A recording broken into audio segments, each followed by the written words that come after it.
The morning sun cast long shadows across the tarmac at Chicago O'Hare International Airport as passengers began boarding. Flight 447 to Atlanta. Among them was 73-year-old Dorothy Washington, a dignified woman with silver hair carefully styled and kind eyes that held decades of wisdom. She moved slowly but steadily down the aircraft aisle, her weathered hands gripping a small leather purse that contained her most precious possessions. Dorothy had been visiting her daughter in Chicago for 3 weeks, helping care for her newborn granddaughter. Now she was returning home to Atlanta, where her son Marcus worked as a civil rights attorney.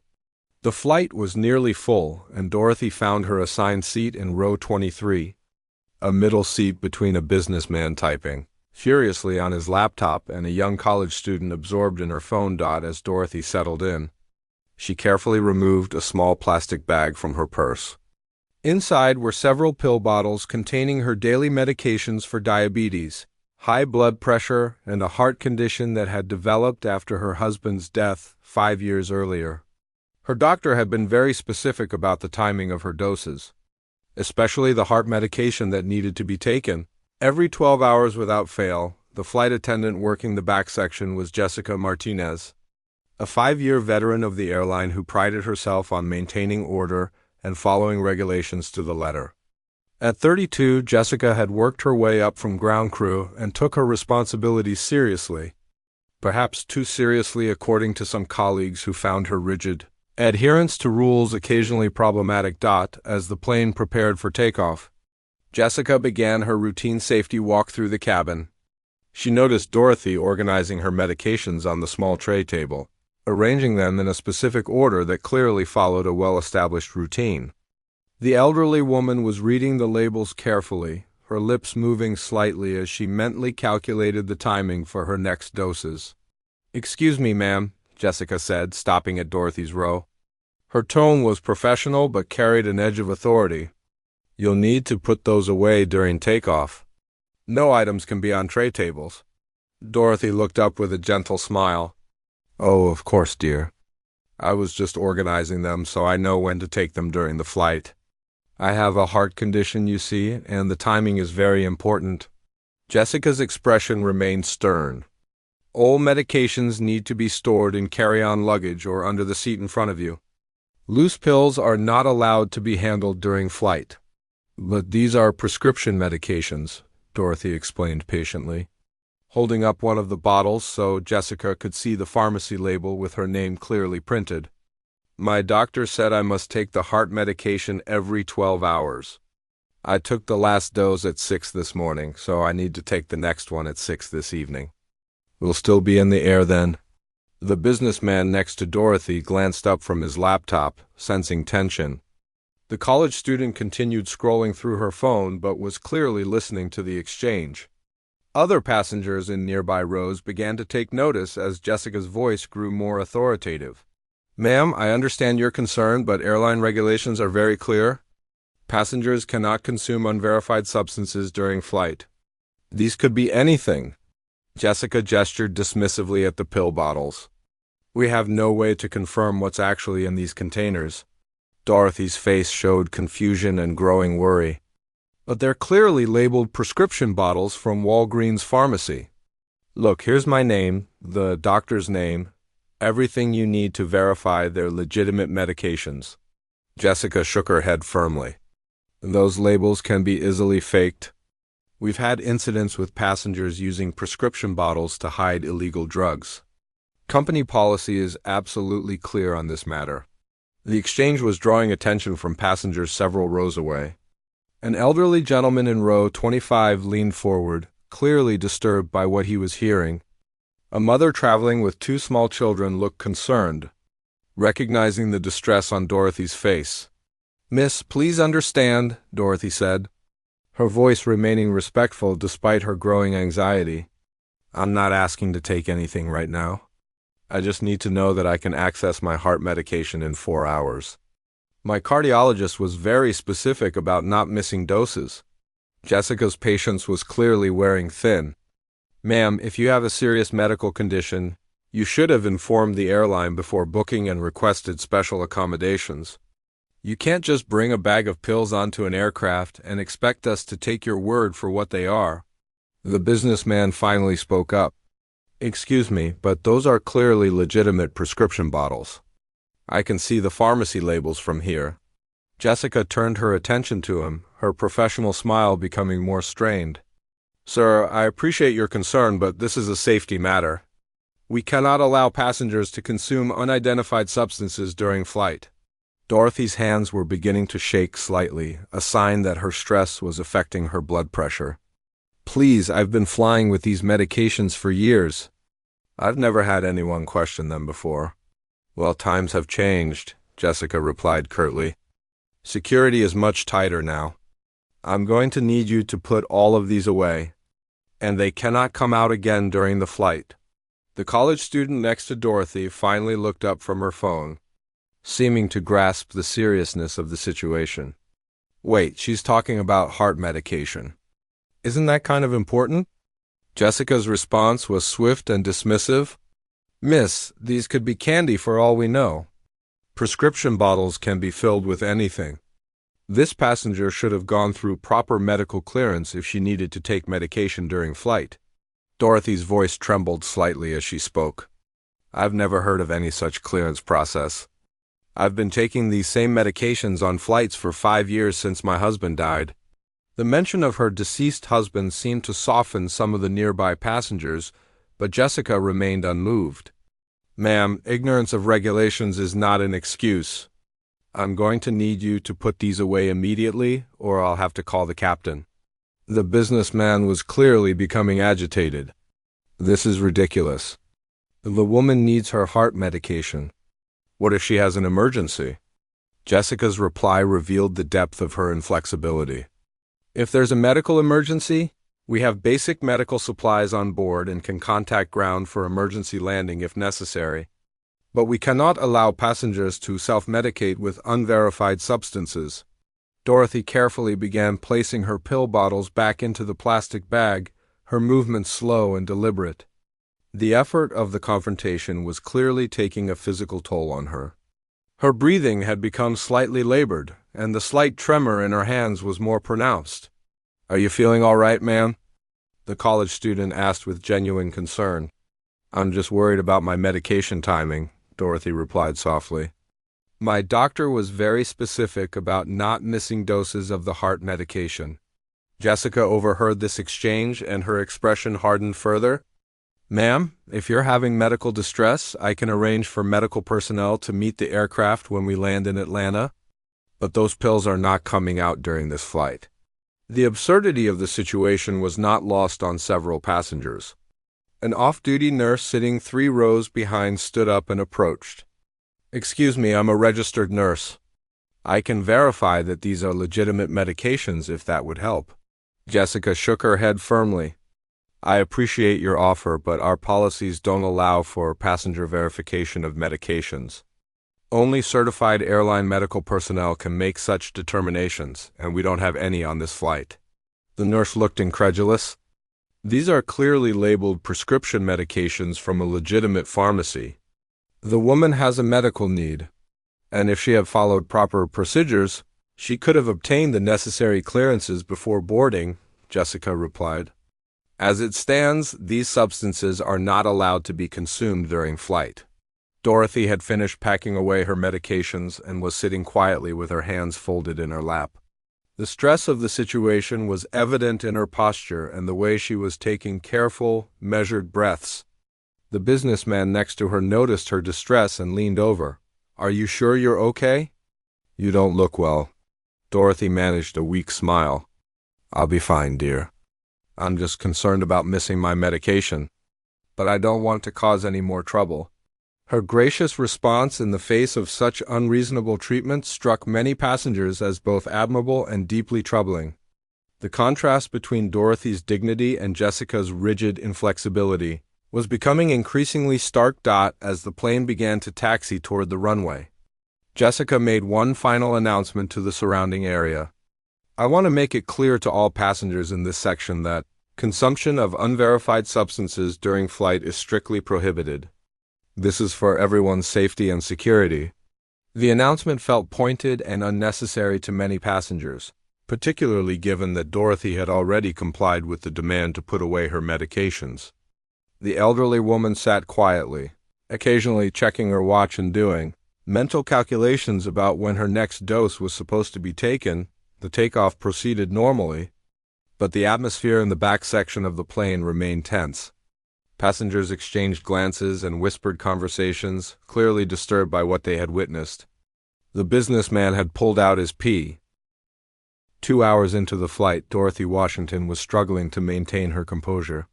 The stress of the medication confrontation, combined with the disruption to her carefully managed routine, was taking a visible toll on her health. Her breathing had become more labored, and she was experiencing mild chest discomfort that she recognized as early signs of the heart condition her medication was designed to prevent. The businessman sitting next to her, Robert Chun, had been monitoring her condition with growing concern. As a frequent business traveler and father of elderly parents, he recognized the signs of medical distress. He had also become increasingly angry about the treatment Dorothy had received from the flight attendant. "Ma'am, I think you should call your son," Robert suggested gently. "Do you have his number? Maybe he can contact the airline directly and sort this out." Dorothy nodded weakly. "Marcus is a lawyer. He specializes in civil rights cases, but I don't want to worry him while he's at work." "Mrs. Washington," Robert said, having learned her name during their conversation, "this isn't about worrying him. This is about your health. You said yourself that your doctor was specific about not missing medication doses." The college student, Sarah, who had been listening intently, leaned over. "I have unlimited calling on my phone plan. You can use mine if you want." Dorothy hesitated for a moment, then realized that her condition was indeed worsening. The chest discomfort was becoming more pronounced, and she was starting to feel dizzy. "Maybe you're right. Marcus should know what's happening." Meanwhile, 3 rows behind them, the off-duty nurse, Patricia Williams, had been keeping a professional eye on Dorothy's condition. As a cardiac care nurse with 15 years of experience, she could see that the elderly woman was showing signs of cardiovascular stress. She had also been growing increasingly frustrated with Jessica's handling of the situation. Patricia approached Dorothy's row again. "Excuse me, how are you feeling? I noticed you seem to be having some discomfort." Dorothy looked up with grateful eyes. "I'm having some chest pressure. Nothing severe yet, but I know this is exactly why my doctor said not to miss medication doses. My heart gets irregular when I'm stressed and off schedule." Patricia's professional concern deepened. "Has anyone taken your vital signs or assessed your current condition?" "The flight attendant said they have medical supplies if there's an emergency," Sarah interjected with obvious sarcasm. "But apparently prescription heart medication doesn't count as medical supplies." Patricia shook her head in disbelief. "This is becoming a serious medical situation, Mrs. Washington. I really think you need to contact your family and let them know what's happening." Robert had already started dialing Marcus Washington's office number that Dorothy had provided. As a civil rights attorney with a reputation for taking on cases involving discrimination and mistreatment, Marcus was known throughout Atlanta's legal community for his passionate advocacy and unwillingness to back down from injustice. The call connected to Marcus's office at Washington and Associates, where his assistant, Linda, answered on the second ring. "Washington and Associates, this is Linda." "Hello? This is Robert Chun. I'm sitting next to Mrs. Dorothy Washington on Flight 447 from Chicago to Atlanta. She asked me to call her son Marcus. There's a medical emergency situation involving her heart medication." Linda's tone immediately became urgent. "Is Mrs. Washington all right? Let me get Marcus on the line right away." Within 30 seconds, Marcus Washington's voice came through the phone. At 45 years old, Marcus had inherited his mother's dignified bearing and his father's fierce sense of justice. He had built his career on fighting institutional discrimination and protecting the rights of those who couldn't protect themselves. "This is Marcus Washington." "Who am I speaking with?" Robert quickly explained the situation, detailing Jessica's refusal to allow Dorothy access to her prescribed medications and the current deterioration in her condition. As he spoke, he could hear Marcus's breathing become heavier and his responses more clipped. "Let me understand this correctly," Marcus said, his lawyer's training taking over despite his personal concern. "A flight attendant has confiscated my mother's prescription heart medication and is refusing to allow her to take it according to her doctor's orders?" "That's exactly right. She claimed the medications could be fake and that your mother should have gotten some kind of medical clearance before flying." There was a moment of silence before Marcus spoke again, his voice now carrying the controlled fury that opposing attorneys had learned to fear in courtrooms. "Put my mother on the phone?" Dorothy took the phone with shaking hands. "Hello, sweetheart. Mom, how are you feeling right now? Tell me exactly what's happening with your body." Dorothy described her symptoms honestly, knowing that Marcus would see through any attempt to downplay the situation. As she spoke, her son's concern grew exponentially. "Mom, I need you to listen to me very carefully. You are not going to let this slide. Your health is more important than being polite. I'm going to call the airline immediately and get this sorted out. But first, I need you to ask for the flight attendant's name and employee number." "Marcus, I don't want to cause trouble." "Mom," Marcus interrupted, his voice firm but loving.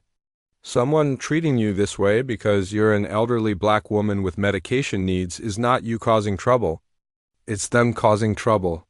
Now, please, get that flight attendant's information." Dorothy handed the phone back to Robert and, with Sarah's support, stood up to look for Jessica. They found her in the galley area, chatting with another flight attendant about weekend plans. "Excuse me," Dorothy said politely. "My son would like your name and employee number for his records." Jessica's expression immediately became defensive. "Why does your son need my information?" "You agreed to put the medications away." "Because my son is a civil rights attorney, and he believes your treatment of me may have been inappropriate," Dorothy replied, her voice growing stronger with each word. The other flight attendant, an older woman named Carol, looked confused. "What treatment? What's going on?" Jessica quickly tried to explain her position, but Carol's expression grew increasingly troubled as she heard about the medication issue. "Jessica, she has prescription heart medication? Why isn't she allowed to take it?" "Because we can't verify what's actually in the bottles," Jessica replied defensively. Carol looked incredulous. "They're labeled prescription bottles from a legitimate pharmacy. I've been doing this job for 20 years. And we've never prohibited passengers from taking properly labeled prescription medications." The conversation was interrupted by Robert approaching with the phone still connected to Marcus. "The flight attendant's name is Jessica Martinez, employee number 47,291. He announced loudly enough for other passengers to hear. On the other end of the line, Marcus was already taking action. He had immediately called the airline's customer service line and, using his legal credentials, had been transferred to a supervisor. He was now simultaneously on hold with the airline while researching the flight number and aircraft information. Back in the galley, Carol was trying to understand the full situation. "Jessica, show me the company policy that prohibits passengers from taking labeled prescription medications." Jessica fumbled through her manual but was having difficulty finding the specific regulation she had cited. The truth was, she had been extrapolating from general guidelines about unverified substances and applying them far more broadly than intended. Patricia, the off-duty nurse, had followed the group to the galley and now spoke up with professional authority. "As a registered nurse, I can tell you that preventing a cardiac patient from taking prescribed medication is potentially life-threatening, Mrs. Washington, is showing signs of cardiovascular stress that could escalate to a serious medical emergency." The mention of potential medical emergency caught the attention of the flight captain, who had been walking through the cabin. Captain David Rodriguez was a 20-year veteran pilot who had seen his share of medical situations and understood the liability issues involved. "What's this about a medical emergency?" he asked, approaching the group. Carol quickly explained the situation while Jessica stood by looking increasingly uncomfortable. As the captain listened, his expression grew more serious. Let me get this straight. A passenger has prescription heart medication properly labeled and we're preventing her from taking it. I was following security protocols about unverified substances, Jessica said weakly. Captain Rodriguez looked at the prescription bottles that Dorothy had pulled from her purse. These are clearly legitimate prescription medications from Walgreens Pharmacy, properly labeled with the passenger's name and prescribing physician. There is absolutely no policy preventing passengers from taking their own prescribed medications. The captain's statement was overheard by passengers in nearby rows, and word began to spread throughout the cabin about what was happening. Other passengers started to take notice and express their own outrage at the situation. Meanwhile, Marcus had finally gotten through to an airline supervisor and was explaining the situation in terms that left no doubt about his intentions to pursue legal action if his mother's health was compromised. I want to be very clear, Marcus told the supervisor. My mother is experiencing cardiovascular stress because your employee. As Flight 447 began its descent into Atlanta's Hartsfield-Jackson International Airport, the atmosphere on board had completely transformed from the quiet routine of a typical flight to something resembling a civil rights demonstration at 30,000 feet.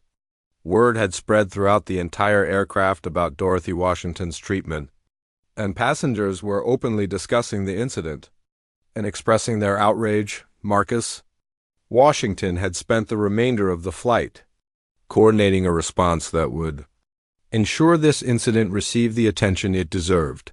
From his law office in downtown Atlanta, he had contacted local media outlets, civil rights organizations, and his network of legal colleagues. He had also been in direct communication with airline executives, making it clear that there would be serious consequences if the matter wasn't handled properly. Captain Rodriguez had filed a formal incident report and had requested that airline management and medical personnel meet the aircraft upon arrival. Jessica Martinez had been temporarily relieved of her duties for the remainder of the flight and was facing a formal investigation into her conduct. The other flight attendants, particularly Carol, had gone out of their way to ensure Dorothy's comfort and well-being for the remainder of the journey.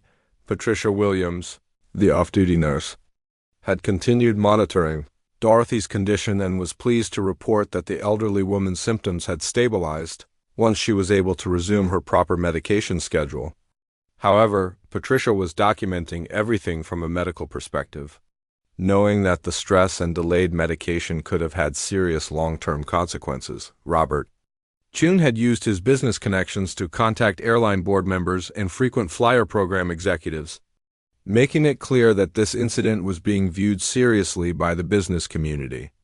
Sarah, the college student, had continued documenting the incident on social media, and her posts had gone viral, with thousands of shares and comments expressing support for Dorothy and outrage at the airline's treatment. As the plane touched down in Atlanta, passengers could see through the windows that there was an unusual amount of activity on the tarmac. Several airline vehicles were positioned near the gate, along with what appeared to be media crews and a group of people in business suits. Marcus Washington stood at the gate wearing his best courtroom suit, his jaw set with determination and his eyes blazing with controlled anger. Next to him stood two colleagues from his law firm, a representative from the NAACP, and a journalist from the Atlanta Constitution who had been covering civil rights issues for 15 years. Behind them, a small crowd of supporters had gathered, having heard about the incident through social media and word of mouth. The crowd included other family members, civil rights activists, and concerned citizens who saw Dorothy's treatment as emblematic of broader issues of discrimination and mistreatment of elderly and minority passengers. As passengers began to disembark, many of them stopped to speak with Dorothy and offer their support. Robert Chen had written down his contact information and told her he would be happy to serve as a witness if any legal action was pursued. Patricia Williams had provided her professional assessment of the medical situation and had offered to testify about the potential health consequences of denying access to prescribed medications. Sarah had compiled all of her video recordings and social media documentation and had given copies to Dorothy and Marcus. Her posts had been shared thousands of times and had attracted the attention of national news outlets and civil rights organizations across the country. When Dorothy finally appeared at the gate, leaning slightly on Marcus's arm but walking with dignity and determination, the crowd of supporters erupted in applause. The contrast between the frail, elderly woman and the powerful response her treatment had generated was striking to everyone present. Marcus embraced his mother gently, checking her condition and making sure she was feeling stable. Then he turned to face the airline representatives who had been waiting to speak with them. "Mr. Washington," said Janet Morrison, the airline's regional customer service director, "we are deeply sorry for the confusion and inappropriate treatment your mother received. We want to assure you that this does not represent our company's values or policies." Marcus's response was measured but firm. "Miss Morrison, what happened to my mother was not a confusion or misunderstanding. It was discrimination, plain and simple. An elderly black woman was denied access to life-saving medication by an employee who made assumptions about her credibility and treated her with complete disrespect. The journalist was recording every word, and the exchange was being broadcast live on local news. The story was already being picked up by national outlets, and hashtag flight discrimination was trending on social media platforms. Dr. Michael Stevens, a cardiologist who had been contacted by Marcus and had rushed to the airport, examined Dorothy and confirmed that the stress and delayed medication could have resulted in serious cardiovascular complications. His professional assessment would become a crucial part of any legal proceedings. Mrs. Washington was fortunate that she was able to access her medication when she did. Dr. Stevens told the assembled group, "A few more hours without her prescribed heart medication, particularly under stress, could have resulted in arrhythmia, chest pain, or even cardiac arrest." The medical assessment sent a chill through the airline representatives, who were beginning to realize the full scope of the potential liability they were facing. Jessica Martinez had been escorted off the aircraft by airline security and was now facing a formal disciplinary hearing. Her actions had not only violated common sense and human decency, but had also potentially exposed the airline to massive legal liability. Union representatives were struggling to find any reasonable defense for her behavior. Captain Rodriguez approached the group and personally apologized to Dorothy for the treatment she had received. "Mrs. Washington, in 20 years of flying, I have never seen such an inappropriate response to a passenger's medical needs. You handled the situation with more grace than it deserved, and I want you to know that what happened was completely unacceptable."